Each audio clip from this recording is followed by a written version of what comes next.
A few weeks back, we held a charity event for my daughter's foundation. And as I have many times before, I shared the story of my daughter Ella. I shared how she was born 3.5 months early, at 27 weeks gestation. How she was never supposed to have been born, and then during our time in the neonatal intensive care unit, the doctors were cautiously confident in her long-term outlook.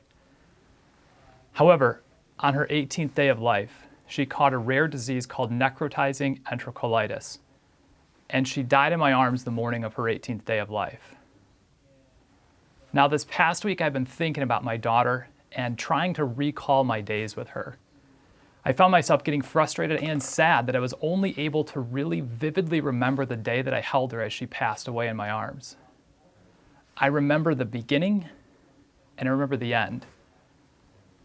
What will those that I care about remember of my life when I'm gone?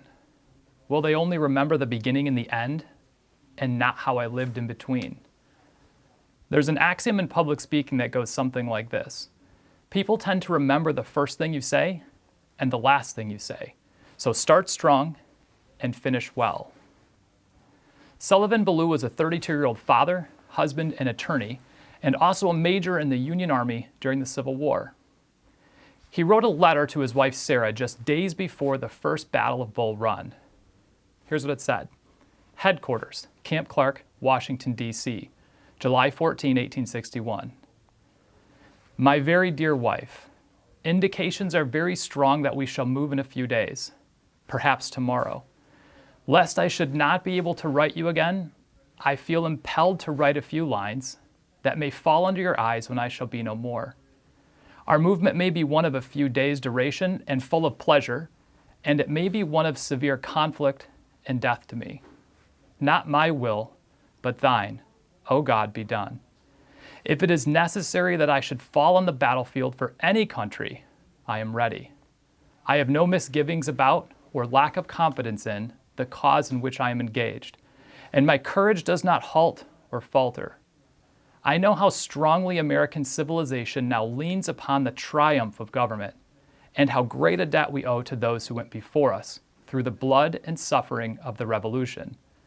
And I am willing, perfectly willing, to lay down all my joys in this life to help maintain that government and to pay that debt. But, my dear wife, when I know that with my own joys, I lay down nearly all of yours and replace them in this life with care and sorrows, when after having eaten for long years the bitter fruit of orphanage myself, I must offer it as their only subsistence to my dear little children. Is it weak or dishonorable, while the banner of my purpose floats calmly and proudly in the breeze, that my unbounded love for you, my darling wife and children, should struggle in fierce, though useless contest with my love of country? I cannot describe to you my feelings on this calm summer night, when 2,000 men are sleeping around me, many of them enjoying their last, perhaps before that of death, and I, suspicious that death is creeping behind me with fatal dart, am communing with God, my country, and thee. I have sought most closely and diligently, and often in my breast, for a wrong motive in this hazarding the happiness of those I loved, and I could not find one. A pure love of my country and of the principles I have often advocated before the people, and the name of honor that I love more than I fear death, have called upon me, and I have now obeyed.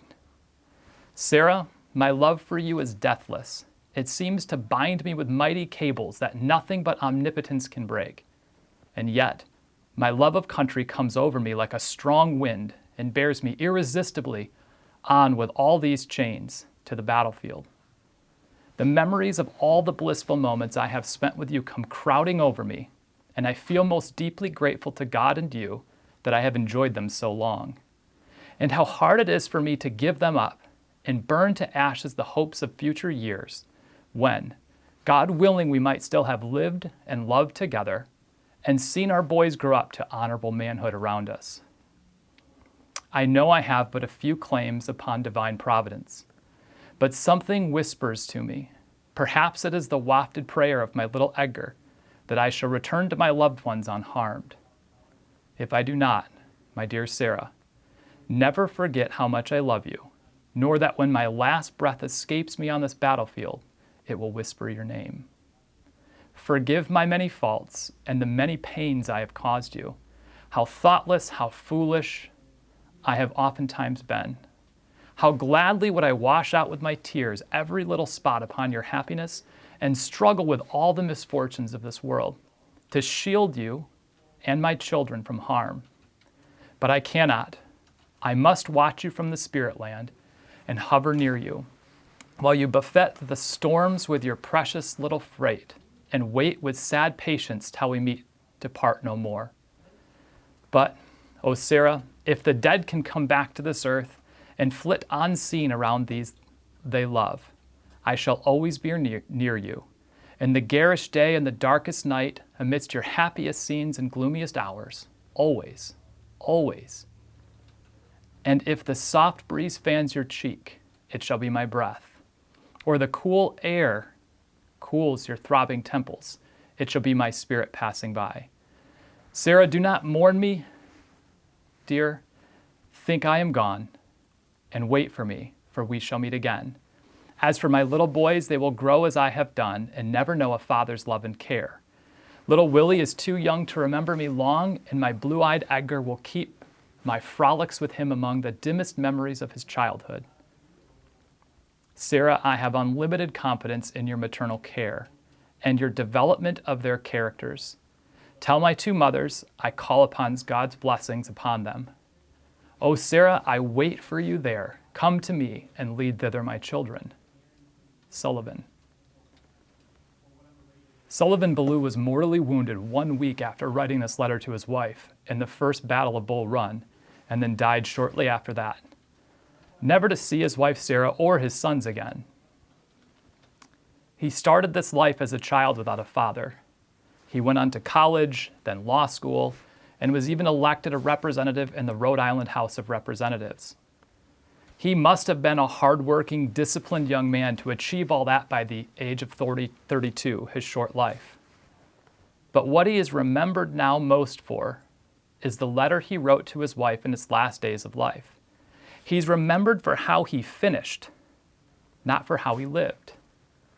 Now you might be wondering, Ron, what does this have to do with financial planning, investing, estate planning, etc.? Everything. It has everything to do with the work we do when we are talking about money, investing, and planning for the future.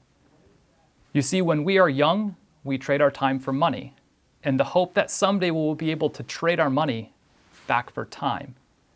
And sadly, for many, far too often life doesn't go that way.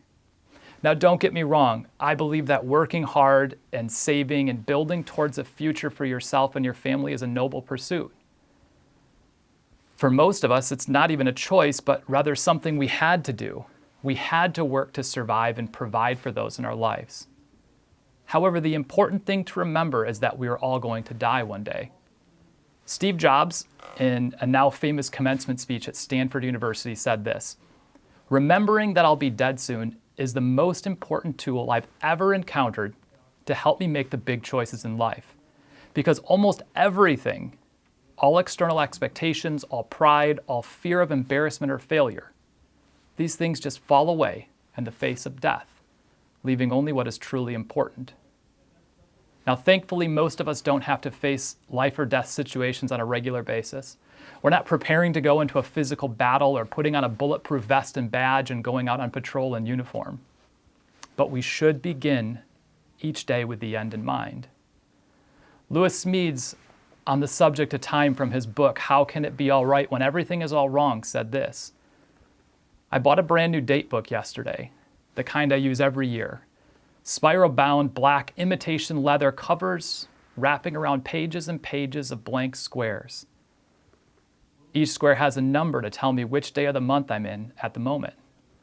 And each square is a frame for one episode of my life. Before I am through with this book, I will fill the squares with classes I will teach, with people whom I will eat lunch, everlasting committees I will sit through, and these are only the things I can't afford to forget.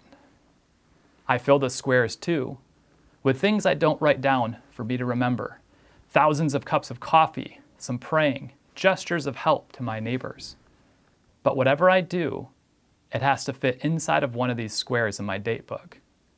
I live one square at a time.